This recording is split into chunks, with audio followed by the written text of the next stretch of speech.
Oke, sekarang kita lanjutkan. Flange 2 kita belum desain ya. Kita belum punya caranya. Nah, tadi saya lihat juga sudah ada yang ada itu. Nah, ini ikuti ya kalau caranya tadi tidak menggunakan cara saya. Tidak apa-apa. Ini tetap diikuti. Saya mau copy partnya yang ini. Saya klik partnya, ya, saya seleksi kayak gini.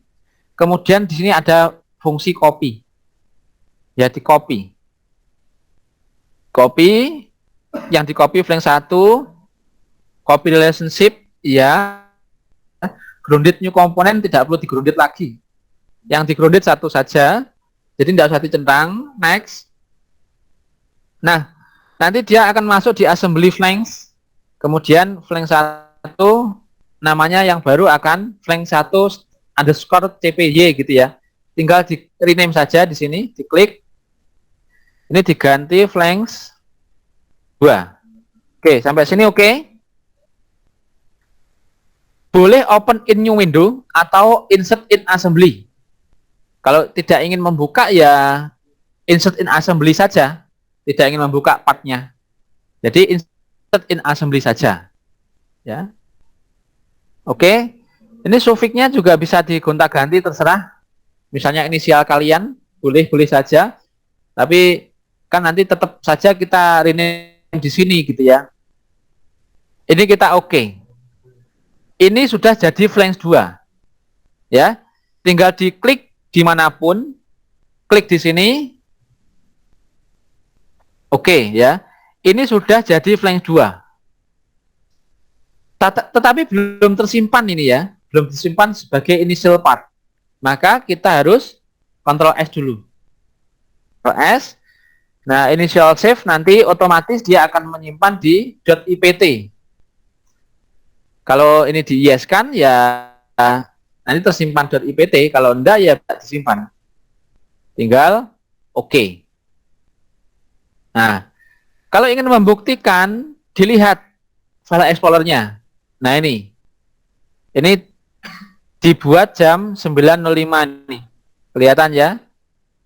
9.05 AM tanggal sekarang. Nih. Ya berarti ini part yang baru saja saya copy tadi. Nah, ini sudah jadi flange 2. Ini groundednya dihilangkan, caranya klik kanan, groundednya dihilangkan checklistnya. Ini. Oke. Sekarang problemnya di Autodesk ini kalau kita tidak tepatkan posisinya, maka dia akan terbalik. Nih, coba saudara constraint konsentrik. Ini pasti terbalik gini. Padahal kan ininya harus di sini loh. Maka dari itu fungsi free rotate untuk individual part ini penting. Free rotate dulu. Gini, ditepatkan posisinya baru di konsentrik. Nah, kalau tidak percaya dicoba aja. Ini tadi posisinya salah ya. Gini. Kemudian saya constraint konsentrik dengan sumbu ini. Saya oke. Saya geser ya yang tadi. Nah ini. Nah ini kalau kita balik tidak bisa. Ini terkonsentrasi sini kan kebalik ya. Misalnya saya rotate ini. Rotate. Ini sementara bisa. Tapi kalau kita geser yang ini ya. Yang groundednya kita klik kiri tahan. Terus geser. Dia balik sendiri. Nah salah kan. Makanya di environment assembly ini kita harus jeli. Jadi constraint-nya nanti harus menghadap kemana itu kita tepatkan dulu ya kalau di Autodesk itu. Kita tepatkan dulu. Nah, maka mate yang di ini saya hapus.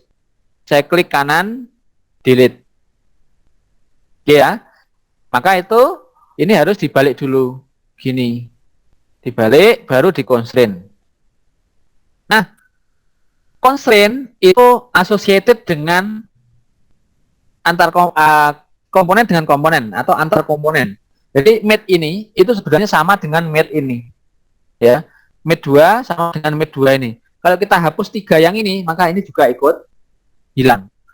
Karena part ini kan saling terhubung ya, ini dengan ini. Maka sebetulnya mate ini kan sama saja. Gitu. Oke, sekarang kita assembly seperti yang tadi. Kita constraint, saya sumbu yang ini misalnya.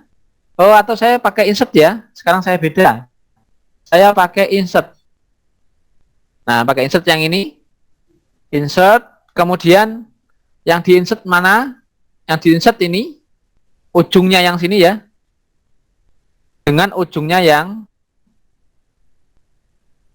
sini. Nah, ini sudah terinsert.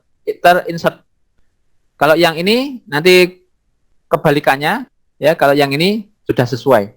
Ini tinggal bolak-balik saja ini. Nanti kalau baut kan bisa dibolak-balik itu. Nah, ini apply, kemudian mate lagi ya, permukaan ini dengan permukaan yang ini. Ini sudah tersambung seperti ini. Nah, masalahnya di sini perintahnya itu harus ada jarak.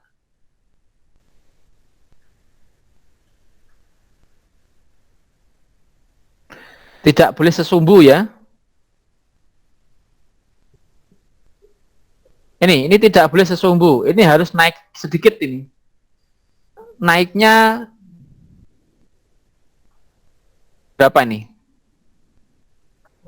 0,4 ya. Nih, naiknya 0,4 D antar sumbu.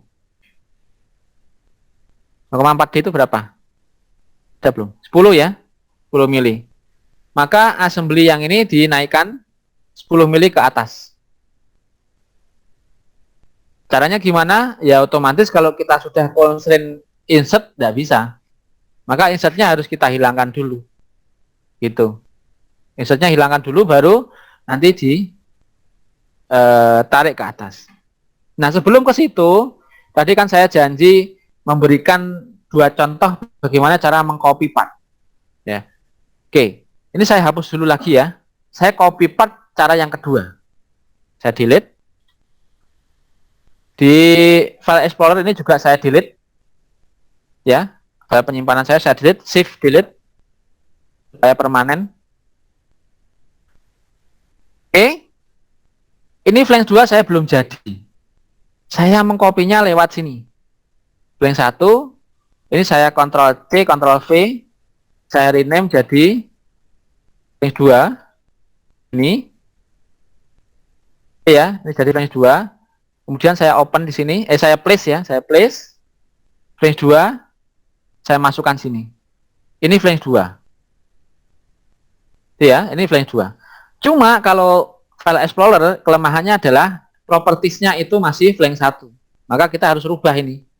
Caranya double klik partnya, kemudian file, properties. Ini apa ini? Update outside the current version. Do you want to keep change and lose change my position? Yes, gitu ya. Oke. Di sini masih flank 1. Ini juga kita harus edit ini. Ini harus kita rubah project name-nya atau project part number ya di sini menjadi flank 2 juga. Nah, ini kalau kita tidak rubah, nanti efeknya di drawingnya. Drawingnya itu akan secara otomatis muncul flank 1 juga, padahal ini flank 2. Maka kita editnya di project, di e-properties, kemudian project, part number-nya kita rubah. 2. Gitu ya. Untuk yang lain-lainnya menyesuaikan. Kalau partnya materialnya sama, ya sama. Kalau beda ya tinggal diganti saja, tetapi tidak lewat sini. Penggantinya misalnya ini saya bedakan ya. Misalnya saya rubah dengan stainless steel.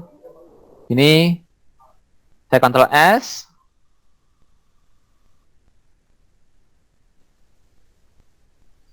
Nggak bisa ya. Ini saya klik kanan aja, open. Ini, ini sudah bisa nih. Stainless steel.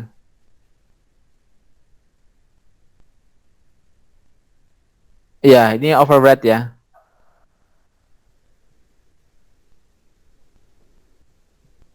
Nah ini nih, biasanya problemnya tuh kalau copy paste-nya lewat file explorer tuh seperti itu. Nah sebetulnya langkah yang betul ya kayak tadi ya, caranya langkah yang pertama. Walaupun bisa juga ini flank 2. Ya, bisa juga. Tetapi problemnya ya banyak peringatan-peringatan kayak gitu. Yang betul adalah ya ini tinggal di copy kayak tadi. Oke, sekarang kita assembly lagi, tetapi assembly yang betul. Assembly yang betul bagaimana? Kita tinggal tarik ke atas. Base-nya adalah pakai plane. Ya, kalau permukaannya ini kan silindris. Kalau kita pakai titik dengan titik, tidak yakin gitu ya, apakah betul dia naik 10 mm gitu. Maka kita gunakan plane-nya. Kita tempelkan dulu aja constraint, tempelkan yang ini, permukaan ini dengan permukaan ini, apply. Kemudian permukaan ini dengan permukaan yang ini, apply.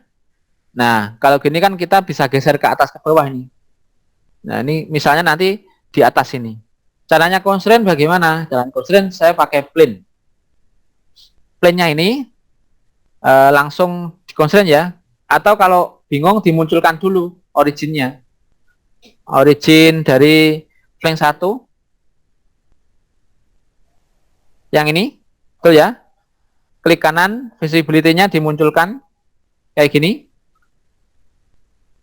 Kemudian yang flange 2, origin, plane-nya yang ini, kita cek ya, betul.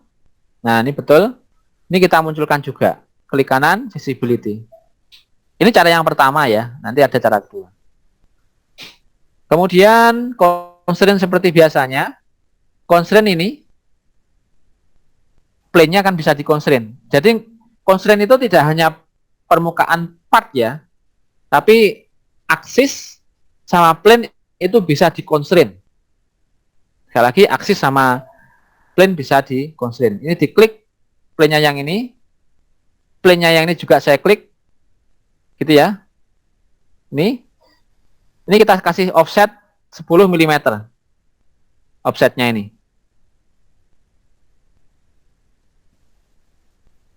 Nah, kalau ada peringatan, berarti dia tidak cocok dengan panahnya. Panah ke atas tadi itu harusnya flush. Gitu ya. Itu harus diingat-ingat. Itu saya kasih contoh yang error ya. Supaya tahu. Ini kita lihat panah ke atas. Ini ke atas. Berarti ini apa? Flush ya. Maka ini harus kita klik flush. Nah, gitu. Kalau betul otomatis. Nanti ada kalanya juga mid. Nah, kita coba constraint. Kita sorot permukaan ini dari atas, kita sorot permukaan ini dari bawah. Mana ini? Mungkin pada kondisi ini dia tidak mau muncul kali ya. Nanti ada mungkin punya yang lainnya nih ya, komputer atau laptop yang lainnya mid. Jadi sesuaikan aja intinya gitu. Kalau dia panahnya sama-sama ke atas, pakai flush pasti. Kalau ini ada yang ke bawah salah satu, berarti pakai mid. Gitu aja. Mestinya bisa. Jadi tinggal kita plane-nya itu nyorotnya dari bawah atau dari atas. Nah, ini pakai flash, kemudian di offset 10 mm. Nah, dia akan naik 10 mm. Kalau ke bawah ini tinggal dikasih minus. Nah, dia offsetnya ke bawah. Gitu. Jadi karena offsetnya ke atas, ini ke atas sana. Gitu ya. Karena ini bottomnya saya kebalik, harusnya gini ya. Nah, ke atasnya ke sana ya ini tinggal dikasih minus saja. Minus gini. Oke. Gitu ya. Ini. Nah, ini kan betul. Kalau kita lihat dari top top berarti salah ya. Nanti tinggal dirubah. Dirubah. Front topnya kemarin kan bisa ngerubah ya, caranya gimana. Jadi kita larinya ke sini, plane-nya yang ini kita sorot, kita rubah dari sini, set current view as top. Nah, jadi ini sudah betul. Maka kalau kita arahkan ke top, nah ini topnya yang menonjol ke atas ini, yang seperti ini. Nah, ini topnya, ini yang offset ke atas 10 mm. Ya, 10 mm, 0,4D. Oke, sampai di sini sudah selesai.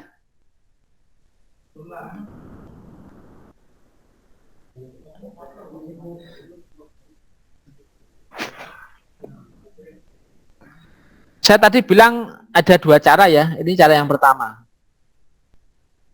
Ini visibility-nya juga dihilangkan lagi.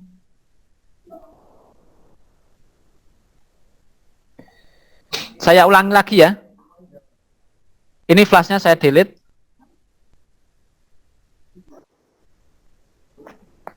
Ini masih bisa geser-geser gini posisinya, sama ya. Oke. Cara yang kedua, constraint, langsung kita sorot plane-nya ini. Plane-nya yang ini. Nah, ini langsung pindah ke yang kedua loh. Betul, selection-nya. Nah, kita cari flange yang kedua tanpa harus visibility. Yang ini. Betul?